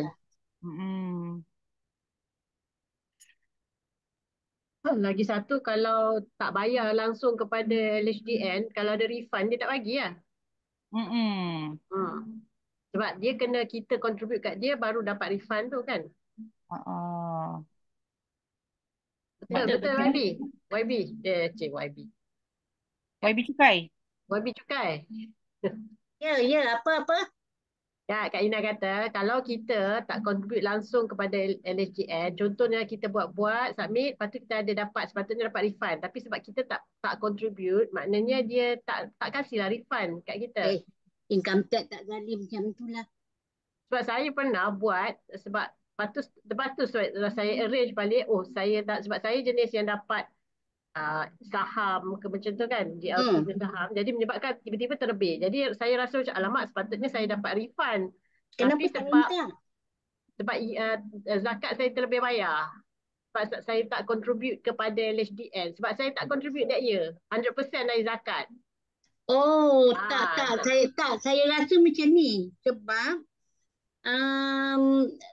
seperti yang saya kata tadi kan, you dia kena punya sikit-sikit. you Kena punya separuh-separuh. cukai, you punya cukai katalah 1,000. Lepas tu zakat ni dia absorb semua. Jadi kalau you bayar zakat 1,200 kata saya tadi, maknanya you memang tak kena bayar cukai dan you memang tak ada refund lah, tak ada apa yang kerajaan nak pulang balik kat you. Tapi kadang faham, tapi kadang I kan ada ambil relief yang kerajaan tolak income tax I ikut I punya bracket dengan I punya anak 4 ke macam tu. Tapi I kan ada ambil takaful, I punya PRS, SSPN kan relief tu dia tak count. Jadi bila I calculate, bila buat calculation, I sepatutnya dapat refund. Tapi sebab I tak contribute dekat LHDN, I tak dapat refund tu. Oh, tak ada. Sepanjang saya bekerja, kita tak ada motor macam tu. Kalau yang tak contribute, kita tak bagi balik. Tak. Selagi dia boleh refund, kita akan refund. Kes puan ni, saya tak boleh cakap lebih-lebih lah. Saya nak kena tengok betul-betul apa dia punya fakta, dia punya penyeraan cukai, apa semua. Kak Ina pun ada macam concern. Jadi lepas tu Kak Ina pun macam split lah. Kak Ina tak nak maximize kan 100%. Kak Klik tak buat 100% buat zakat. Jadi sebab I pergi tanya pegawai tu. So dia kata because you 100% you switch.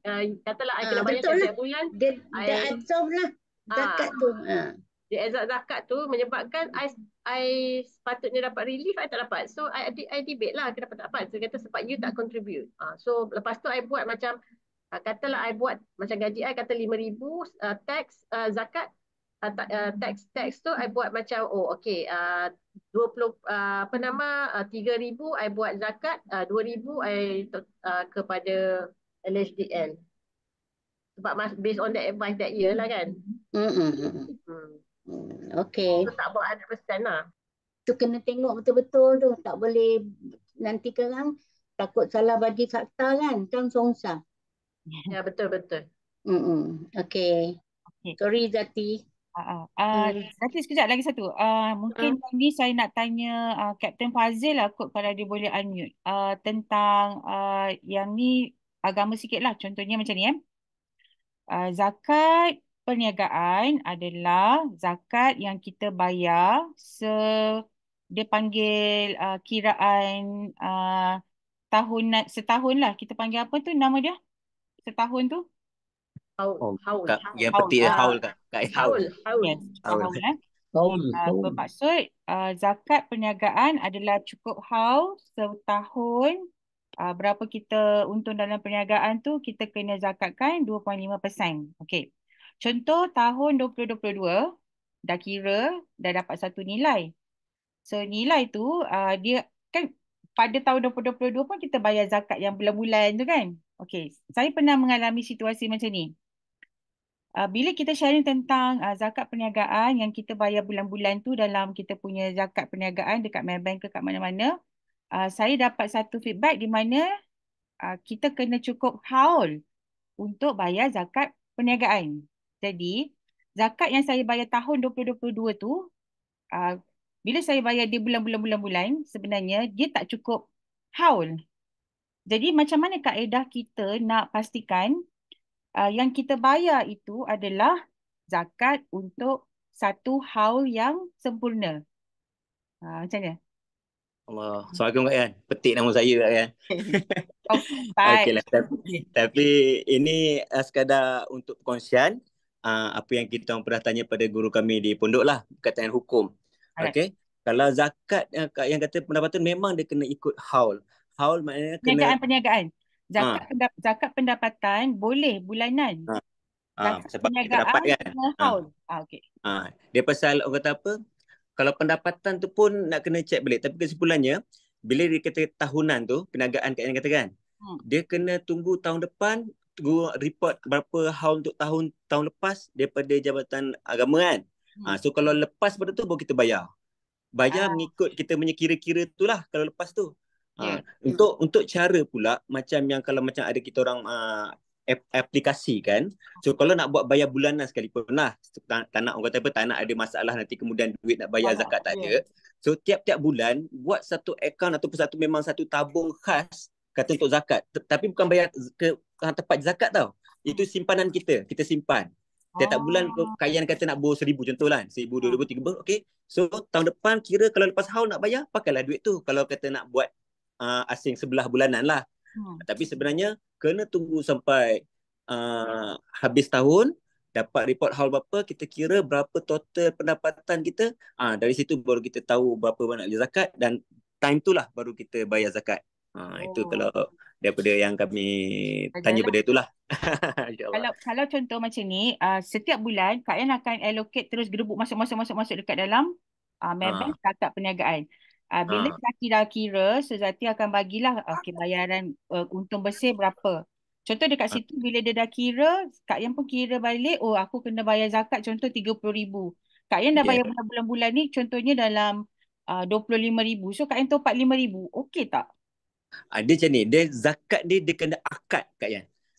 Sebab tu kita tak boleh bayar bulan. Pasal bila bayar bulan, akad tu dah tak orang kata tak jadi.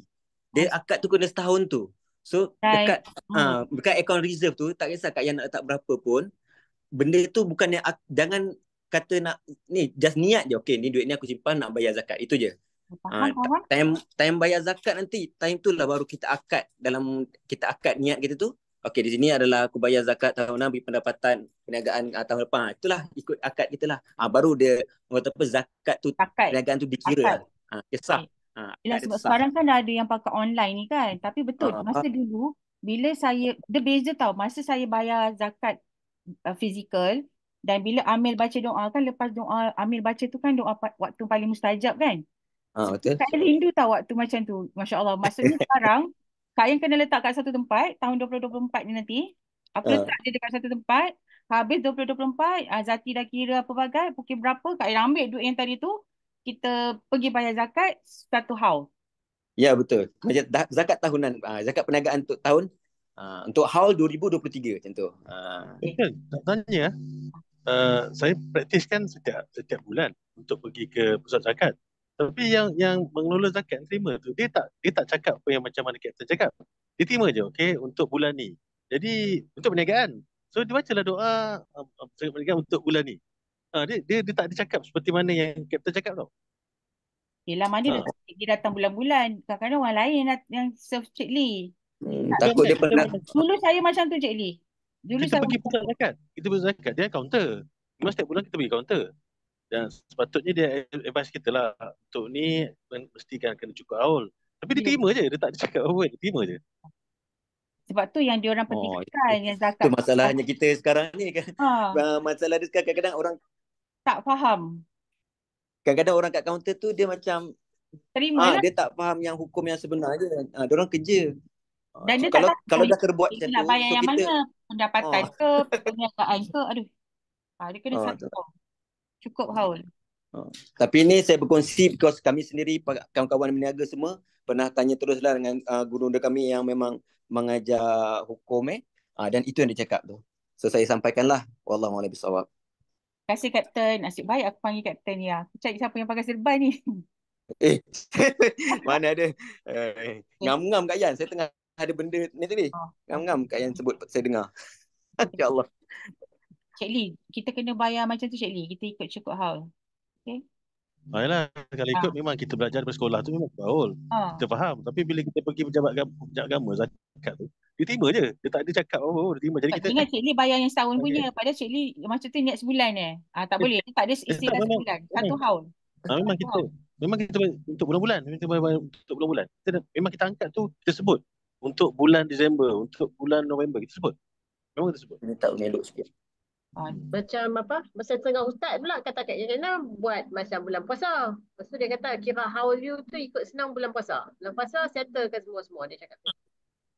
Kata different pandangan lah, tak tahulah, tapi itulah cukup Kak Ina guna since banyak pandangan, worst come to worst, kita guna reference katalah last year punya. Tentu-tentu benda tu performance last year. Kita punya basis allocation tu, kita niat. Macam tu boleh ke, Captain? Hello? Hello, Captain? Alamak, tak ada orang ke? Kejap, sat. Captain! Macam tu lah, panggil dia. Tak, macam lah betul lah. Allocation tu Tak, boleh. macam ni, Kak Ina. Tak, Hmm. pada saya, sebab kita nak dapatkan pahala 70 kali ganda tu. Kan? Jadi kalau Kalau bulan puasa, kalau kita determine how kita tu ikut macam bulan puasa kita nak bayar semua zakat simpanan, zakat semua-semua, lepas tu cukup how kita kira macam tu. tak, macam ni, menurut saya, Lagi dapat ganda-ganda. tak, Kak Ina, menurut saya, kalau you bayar pada bulan puasa, you dapat ganjaran yang 70 kali ganda lah dalam bulan Ramadan. Tapi calculation untuk yang nak bayar kepada HRD lagi aku. Pada hasil tu pada hasil. Yang hasil, macam apa Zati buat untuk saya, dia kira je Januari sampai Disember tak ada isu pun. Yalah, macam Kak Ina dok buat lah ni, kira last year performance lah. So, tentu benda tu memang ikut katalah bulan tu, kita kira ikut last year punya company performance lah. Betul? Tak boleh? Betul. Tu nak tanya Captain tu, tak ada pula hilang. Untuk hikmah kalau berdasarkan pengalaman saya bersama klien-klien saya, kalau berkaitan dengan zakat ni, kebiasaannya kalau nak cukupkan satu haul maknanya 1 tahun lah. Dan kita nak pastikan zakat kita tu dapat 100% deduction dengan lembaga hasil. Contoh kita akan mula akaun Januari 2023. Kita akan tutup akaun Disember 2023. So, jadi kena pastikan masa nak tutup akaun tu, Disember 23 tu, dah hampir nak cukup satu haul tu, kita dah boleh get ready dah. Berapa zakat yang kita nak bayar pada tahun tersebut, dan kita terus bayar pada tahun tersebut. Dan zakat yang kita bayar pada tahun kalender tersebut, kita dapat rebate. Dan bayar pada bulan Ramadan. Bulan 3 kan Ramadan. Kita closing kan bulan 6. Tapi Kak Yan tak boleh bayar pada bulan 23 kalau tahu contoh kalau nak bayar pada betul lah, fiscal year dia tak lari. boleh, dia kena ikut tahun kalender. Okey. Sebab tu saya akan mentionkan tadi kalau nak bayar zakat ikut 1 tahun haul tu maksudnya sempurna bayar pada Disember. Tutup akaun, sebelum tutup akaun, make sure kita dah bayar zakat. InsyaAllah zakat yang kita bayar akan dapatlah rebate juga dengan LSGN. Dan kita dapat juga keberkatan dalam pembayaran zakat perniagaan kita juga. InsyaAllah. Okey. Kita dapat dua lah benefit kat situ. Dari segi record dia jadi cantik lah, tally dua-dua. Betul. Maaf, terputus tadi. Kak Ina tanya balik Kak Ina dekat Captain. Macam sebab kadang-kadang kita bila kata last year, maknanya macam Kak Ina dok buat, macam Kak Ina rujuk pada previous year performance lah as a basis untuk allocate that pembayaran tu. Contohnya tadi Kak Ina tanyalah, macam setengah ustaz ada juga kata buat bulan puasa. Contohnya kita bulan puasa, tapi dari sudut accounting memang betul lah, macam Kak Ina pun masa kerja itu kita ikut kita punya account sebab senang nak tengok cut off tu kan. Tapi nak cuba memahami dari sudut Islamic law lah, how can we improve the way we pay our zakat ni kan. Tapi kalau Captain kata tadi, so kalau Kak Ina kata penggunaan reference kita nak make sure benda tu haul adalah reference kepada last year performance, bolehkah? Dia kalau dia macam mana pun dia kena kira haul. Okey, kena faham sikit. Saya faham, macam saya terdengar tadi ada orang cakap pasal nak dapat ibrah dalam bulan Ramadan, betul? Okay, zakat ni wajib. Zakat ni ada satu yang wajib. Dia bukan sunat, dia wajib. So kalau kena bayar bulan satu kena bayar. Kalau nak ambil ibrah bulan Ramadan, sedekah duit sendiri, baru dapat tu. Itulah. So kalau macam tadi Kak yang saya faham, tadi Kak cakap tak kisah nak ikut tahun lepas ke apa, tapi bila sudah cukup haul, dia dah keluarkan berapa figure tu, kita kena kira kita punya tahun tu punya pengiraan. Kalau kita layak, kita wajib bayar. Itu je. Yang lain saya tak boleh nak bagi komen pasal saya tak berapa fasih. Saya semua tahu yang asas untuk kita bayar zakat lah. So jangan risau time tu Ramadan ke apa tu, jangan risau because zakat is wajib. Sedekah itu sunat.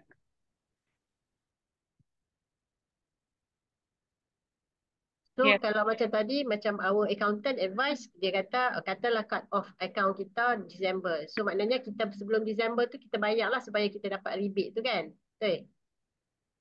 Betul kan Zati kan? Zati kan Rebate dan juga Betul. kewajipan. sebab kalau tak dia dah masuk financial cycle yang lain, jadi dia tak count as a rebate of that respective years. Betul. Jadi kita dapat dua-dua lah. Dapat rebate mendapat, zakat pun selesai. InsyaAllah. Masya Ya, Allah. betul. Okey. Terbaik Kapten, terbaik. Dapat sesuatu Tak ada. malam ni. Dengan aku sekali dapat sesuatu gedebuk sekali. InsyaAllah. Ya, minta maaf kalau terlebih kurang situ. Itu yang saya tahu je lah. Terima kasih. Sangat Lagi sikit satu-satu. Sebab individual kan, sebab ada orang tanya tapi saya tak pandai jawab sebab saya tak pandai agama sangat ni, bahagian ni. Sebab kan kata setengah orang kan dulu-dulu punya cerita dia tak bayar zakat. Sebab zakat pendapatan dia kerja-kerja, dia tak bayar zakat, dia bayar income tax je. Lepas tu dia nak qada. Faham kan qada? Dia nak gantilah. Hello Ustaz. Ustaz pula. Saya bukan ustaz. Ya Allah, Tuhan aku. Jangan. Ya Allah, ya Allah.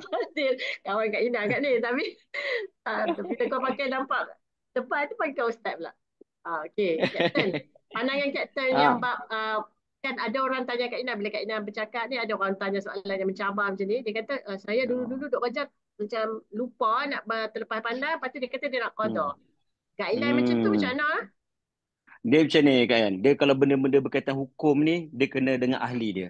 Pasal kalau dalam kiraan, orang tu sendiri kena hadir diri dia kat pejabat zakat, terangkan kat pegawai tu. Dia pegawai kaunter tu tak boleh pakai tau. Bukan nak cakap orang tak apa. Pegawai kat kaunter selalu dia bagai collection je. Dia akan terima, dia tulis note, okay dia terima. Dia kena minta dia jumpa pegawai yang kira, pegawai zakat yang kira. Dia orang akan dapat selesaikan masalah. Nak kira kodok ke apa, dia orang lebih fakih lah. So macam saya nak jawab soalan tu, minta maaf saya tak nak ni, saya takut nanti ada salah. Okey. InsyaAllah. Alright. Minta Okay, maaf. thank you. Barakallah.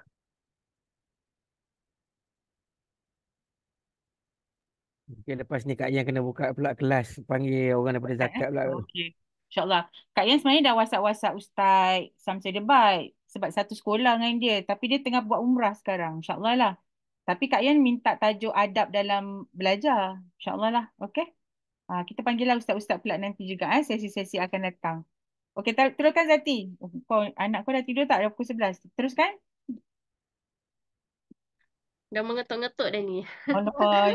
Okey. Okey. Okey, rasanya ini slide yang terakhir lah untuk dari segi percukaian lah secara basic saja untuk malam ni. Ini kesan-kesan atau akibat kalau kita sebagai peniaga yang kita tak berdaftar dan kita tak declare kita punya tax. Dia ada akta dia. Apa jenis kesalahan yang kita buat, dia diperuntukkan di bawah akta cukai pendapatan di subsection berapa jumlah atau tindakan denda. Rasanya ini mungkin Puan Latifah akan terangkanlah untuk next season. So saya rasa cuma itu sahaja. Sumber yang saya dapat pada malam ni adalah 100% daripada portal rasmi LSDN. So kalau mana-mana anda semua nak dapatkan dia punya info terkini, update terkini berkaitan pelepasan, berkaitan dengan kadar cukai, apa semua boleh tengok dekat portal rasmi LSDN.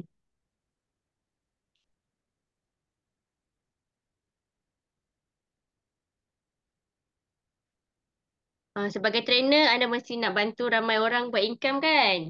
Trainer pun mesti nak develop kan company daripada PLT nak ke Sdn Bhd, daripada enterprise kepada PLT. So jadi semoga anda terus sukses dan mungkin anda perlukan advice ataupun penasihat yang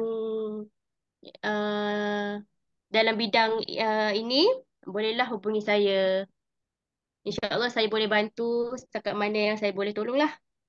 saya boleh nasihatkan apa yang saya dari segi mana-mana question-question yang kurang lengkap ke, saya boleh tolong advice yang mana patut. Okey, terima kasih Zati. Terima kasih sangat. Okey, Sudah simpan tak sama. nombor Zati ni? Okey, sebenarnya Zati merupakan kami punya company secretary dah 6 tahun dah. Kak yang daftar daripada Sdn Berhad, MOF, bayar tax. Ni kita tengah plan untuk SST pula insyaAllah. Okay. So bagi anda yang katalah kalau nak buka enterprise, you boleh pergi online ataupun you nak perlukan orang yang nak bantu, you boleh dapatkan company secretary yang berdekatan dengan anda ataupun you boleh secara online dengan Zati dekat 0113061499. So thank you banyak-banyak Zati. Ya, Sebenarnya sama-sama. Sebenarnya kami pun dapat idea ni untuk sharing ni masa Kak Yan review lah. Kita nak buat tax planning tahun depan. Nampak advance tak? Belum 2024, kita dah kena plan dah. Tahun depan, anggaran kita punya sale berapa? 2 juta, 3 juta. Kalau dah macam tu, kena bayar tax berapa? Berapa pula duit orang kat dalam tu? Berapa duit nak zakat dalam tu? Berapa duit nak bayar hasil dalam tu? Okay? So, terima kasih juga kepada semua yang ada malam ni. Sesi ini saya record. Rasa tak ada apa-apa yang sensitif tadi. Saya boleh kongsikan dekat YouTube. Okay? So, itu sahaja. Nantikan setiap hari Rabu jam 9 malam untuk kita sharekan topik-topik hangat, topik-topik terkini buat anda yang nak buat duit dengan training. Boleh tak saya nak buat satu announcement? Jika anda, tiba kan? Slide. Boleh kot? Nanti kita tanya Zati. Okay. Jika anda kongsikan at least 3 perkara anda dapat malam ni di social media dengan hashtag trainerpreneur, okay, hashtag trainerpreneur, anda boleh redeem ebook modul usahawan berjaya. Okay. Dalam ebook modul usahawan berjaya ada step by step macam mana anda nak bina bisnes. Termasuklah cerita tentang 5 basic tadi. Macam mana nak ada syarikat, buka company, ada shop dan juga duit keluar masuk semua. Okay, so itu saja. Saya minta maaf kalau tersalah kata. Maaf juga daripada Zati kepada semua. Jumpa anda Rabu depan jam 9 malam. Bye. Assalamualaikum warahmatullahi wabarakatuh. Waalaikumsalam. Thank you Kak Yan. Thank you Zati. Thank you Melina. Waalaikumsalam warahmatullahi Thank you taala semua. wabarakatuh. Terima kasih Thank Kak you Dad. Yan. Thank Atas you. Terima kasih atas semua. inisiatif dan Terima resourceful. kasih Zaki. Terima kasih Kita semua. akan ada, sebenarnya you all kena rajin tanya soalan. Soalan-soalan you tu kita petik. Jadi tajuk-tajuk akan datang. InsyaAllah. Okay. So Tajuk bye. zakat Kak Yan lepas ni. Ya, okay. Boleh.